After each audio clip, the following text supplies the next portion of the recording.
نحمده ونصلي على رسوله الكريم اما بعد عن ابي هريره رضي الله تعالى عنه قال قال رسول الله صلى الله عليه وسلم سبعة يظلهم الله في ظله يوم لا ظل الا ظله الامام العادل وشاب نشأ في عبادة ربه ورجل قلبه معلق في المساجد ورجلان تحابا في الله اجتمعا عليه وتفرقا عليه ورجل طلبته ذات منصب وجمال فقال إني أخاف الله ورجل تصدق إخفاء حتى لا تعلم شماله ما تنفق بيمينه ورجل ذكر الله خاليا ففازت عيناه رواہ البخاری او کما قال علیہ الصلاۃ والسلام۔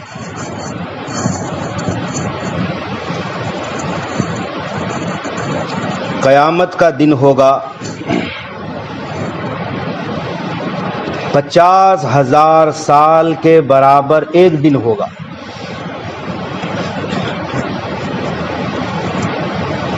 اس دن میں تمام انسانوں کا حساب ہونا ہے۔ موسم ایسا ہوگا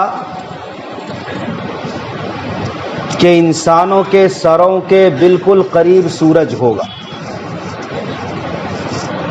حدیث کے اندر ہے یہاں تک کہ 1 میل یا 2 میل کے فاصلے پر سورج کر دیا جائے گا۔ آج کروڑوں میل کی دوری پر سورج ہے۔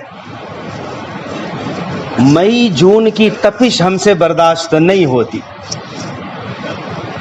اس دن کا کیا عالم ہوگا کہ سورج 1 میل کے فاصلے پر ہوگا، لوگ سورج کی گرمی کی تپش میں بھونے جا رہے ہوں گے، اضطراری کیفیت ہوگی، سائے کی تلاش میں ہوں گے لوگ، کہیں کوئی سایہ نہ ملے گا، نہ درخت نہ پہاڑ، بالکل چٹیل میدان ہوگا، کہیں بھاگنے کا کوئی راستہ نہیں۔ پھر حدیث میں ہے کہ لوگوں کے اعمال کے بقدر پسینے ہوں گے۔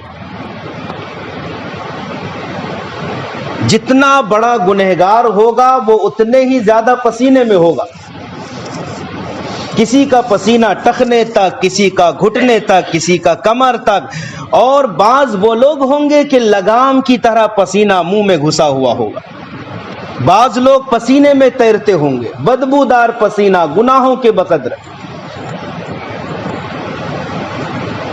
ایسے خطرناک ماحول میں، وحشتناک دن میں، پیارے آقا صلی اللہ علیہ وسلم ارشاد فرماتے ہیں 7 طرح کے لوگ ایسے ہوں گے جو عرش کے سائے میں جگہ پائیں گے۔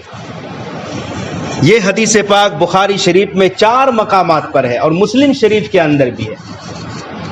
7 طرح کے لوگ ایسے ہوں گے جو اس خطرناک دن میں، جب لوگ سورج کی گرمی میں بدحال ہوں گے، عرش الہی کے سائے میں، مطلب عرش کا سایہ آج کے ایئر کنڈیشن اور اے سی کی ٹھنڈک نصیب ہوگی، پر امن ماحول میں ہوں گے۔ قرآن کہتا ہے وَنُدْخِلُهُمْ ظِلًّا ظَلِيلًا، ہم ایسے لوگوں کو گہری چھاؤں میں جگہ دیں گے۔ کون خوش نصیب ہیں وہ 7 لوگ؟ کیا ہمارا ان میں نام ہے؟ اس لسٹ میں ہم ہیں یا نہیں؟ آج سوچیں، غور کریں، فکر کریں، اور اگر نہیں ہے تو کوشش کریں کہ ان 7 میں سے کسی ایک میں ہمارا نام آ جائے۔ پیارے آقا علیہ الصلوۃ والسلام فرماتے ہیں الامام العادل، پہلا شخص انصاف کرنے والا حاکم، انصاف کرنے والا بادشاہ، جو اپنی رعیت کے ساتھ، عوام کے ساتھ، لوگوں کے ساتھ انصاف کا، عدل کا معاملہ کرے۔ الامام العادل، حاکم کسے کہتے ہیں؟ جس کی ماتحتی میں لوگ زندگی گزاریں، جس کا پاور چلتا ہو لوگوں پر، جس کا کنٹرول ہو لوگوں کے اوپر، اب اس حاکم میں بہت زیادہ توسیع ہے. بعض وہ ہیں جن کے کنٹرول میں پورا ملک ہوتا ہے، بعض وہ ہے جو گاؤں کا مکھیا ہوتا ہے، پردھان ہوتا ہے، بعض وہ ہے جو گھر کا حاکم ہوتا ہے، گھر میں اس کی بات چلتی ہے، گھر میں ماتحتی میں لوگ زندگی گزارتے ہیں. تو ہر وہ شخص جس کی ماتحتی میں، جس کے نیچے کچھ لوگ ہوں اور جس کا پاور چلتا ہے، چاہے تھوڑے پر یا زیادہ پر، وہ حاکم ہے اپنی جگہ. اب دیکھنا ہے کہ وہ شخص اپنی ماتحتی میں کس درجہ انصاف کرتا ہے یا کتنا ظلم کرتا ہے. جو گھر کا گارجین ہے، جو گھر کا ذمہ دار ہے، وہ گھر کا حاکم ہے، اس کی حاکمیت کے بارے میں سوال ہوگا. جس کی ماتحتی میں کئی بیویاں ہیں، بیویوں کے متعلق پوچھ گچھ ہوگی، اولاد کے متعلق پوچھ گچھ ہوگی، ماں باپ کفالت میں ہیں تو ماں باپ کے متعلق پوچھ گچھ ہوگی. اسی طرح کوئی گاؤں کا سربراہ ہے، گاؤں پر کوئی ظلم ہو رہا ہے، اس کے بارے میں سوال ہوگا. اگر کوئی عدل و انصاف کے ساتھ زندگی گزار دے، اس خطرناک دن میں وہ عرش الہی کے سائے میں جگہ پائے گا انشاءاللہ. ایسی کی ٹھنڈک نصیب ہوگی. جب بھی عدل کی بات کی جائے، انصاف کی بات کی جائے، اسلامی تاریخ میں صحابی حضرت عمر فاروق رضی اللہ تعالی عنہ کا نام ضرور آتا ہے. آپ کی عدل و انصاف کی عدلیہ سے دنیا کی بڑی بڑی طاقتوں نے اپنے عدل و انصاف کا قانون بنایا ہے. واحد وہ شخص ہیں حضرت عمر جنہوں نے عدل و انصاف کو اس اونچے درجے تک پہنچایا ہے کہ عدل و انصاف کے محکمے کو انہوں نے قائم کیا ہے، قاضی کو انہوں نے مقرر کیا ہے، ججوں کا تعین انہوں نے پہلی بار کیا ہے. لوگوں کا انصاف بھرے مجمع میں حضرت عمر رضی اللہ تعالیٰ عنہ بڑے حسن و خوبی کے ساتھ انجام دیا کرتے تھے. پھر اس درجے کے پائے کا حکمران کہ ذرا ذرا سی بات کی خبر، اپنی رعیت کی خبر، عوام کی خبر رکھتے تھے، راتوں میں سوتے نہیں تھے، گشت کرتے تھے، مدینے کی گلیوں میں گھومتے تھے کہ کوئی بھوکا تو نہیں، کوئی تکلیف میں تو نہیں، کوئی مصیبت میں تو نہیں. ایسا عادل بادشاہ اسلام نے دوبارہ نہیں دیکھا ہے. چنانچہ روایت ہے الترغیب و ترہیب میں، حضرت عمر رضی اللہ تعالیٰ عنہ مدینہ میں گشت کر رہے تھے. رات میں ایک جگہ دیکھا آگ جل رہی ہے. اپنے غلام اسلم سے کہا کہ چلو خبر گیری کرتے ہیں، کوئی مظلوم تو نہیں، کوئی مجبور تو نہیں. قریب جا کر دیکھا تو آگ جل رہی ہے، ایک ہانڈی ہے چولہے کے اوپر. پوچھا کیا بات ہے؟ اس عورت نے کہا کہ بچے بھوک سے رو رہے ہیں، پاس کچھ ہے نہیں، تو بچے کو بہلانے کے لیے آگ کے اوپر پانی کی ہانڈی رکھ دی ہے تاکہ بچے بہل جائیں اور اسی میں سو جائیں. حضرت عمر رضی اللہ تعالیٰ عنہ نے اپنے غلام سے کہا کہ چلو بیت المال چلو. روتے ہوئے آئے، اناج کی بوری لی اور کھانے پینے کی ضرورتوں کا سارا سامان لیا اور کہا کہ میری پیٹھ پر لاد دو. غلام نے کہا حضرت مجھے اجازت دیں، میں لے چلوں گا، آپ تو آقا ہیں. حضرت عمر نے کہا کہ اس کے بارے میں کل قیامت میں مجھ سے پوچھا جائے گا، تم سے نہیں. حاکم میں ہوں تو مجھ سے سوال ہوگا. حضرت عمر رضی اللہ عنہ نے اپنی کمر پر اناج کی بوری اٹھائی اور وہاں تک پہنچایا، اپنے ہاتھ سے کھانا تیار کیا. حضرت عمر رضی اللہ عنہ کی گنجان اور لمبی داڑھی تھی. حضرت اسلم کہتے ہیں کہ چولہے میں خود پھونک مارنے لگے، آپ کی گنجان داڑھی سے دھواں نکلتا میں دیکھ رہا تھا. یہ ایک سپر پاور بادشاہ کا معاملہ ہے اپنی ادنا رعیت کے ساتھ. آج ایسا حکمران کہیں نہیں. حد درجہ انصاف کرتے تھے. اور جب حکمران ظالم ہو جائے، ظالم حکمران کے اثرات ملک پر پڑتے ہیں. کتابوں میں واقعہ ہے، آپ صلی اللہ علیہ وسلم کے دور سے پہلے کا ایک بادشاہ ایران میں گزرا تھا، انصاف پرور بادشاہ نوشیرواں، نام سنا ہوگا، نوشیرواں بادشاہ۔ ایک مرتبہ شکار پر نکلے، جنگل میں راستہ بھٹک گئے،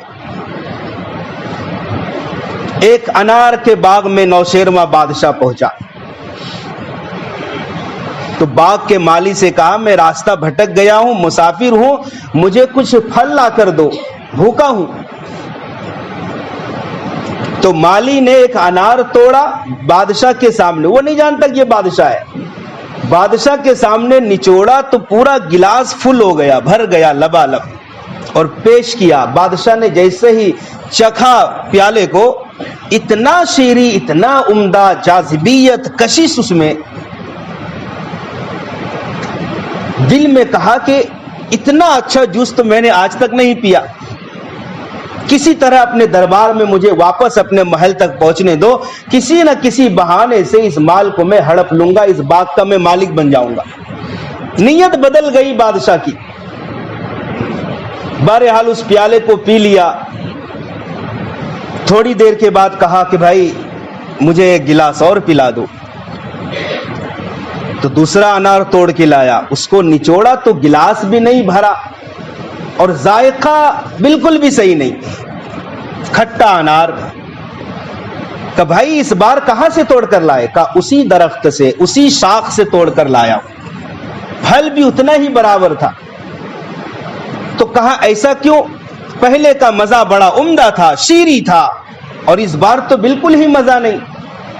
اس مالی نے کہا کہ میرے دادا جان کہا کرتے تھے کہ جب بادشاہ کی نیت میں کھوٹ ہو، بادشاہ کی نیت میں ظلم ہو، نیت خراب ہو جائے تو اللہ تعالی بادشاہ کی نیت کی وجہ سے پھلوں میں بھی لذت بدل دیتے ہیں۔ لگتا ہے اس ملک کے بادشاہ کی نیت خراب ہو گئی۔ نوشیرواں بادشاہ دل ہی دل شرمندہ ہوا، سچی توبہ کی، اے اللہ میں اب نیت بدلتا ہوں، اس باغ کو میں ہڑپ نہیں کروں گا، اپنی نیت کو صاف کیا۔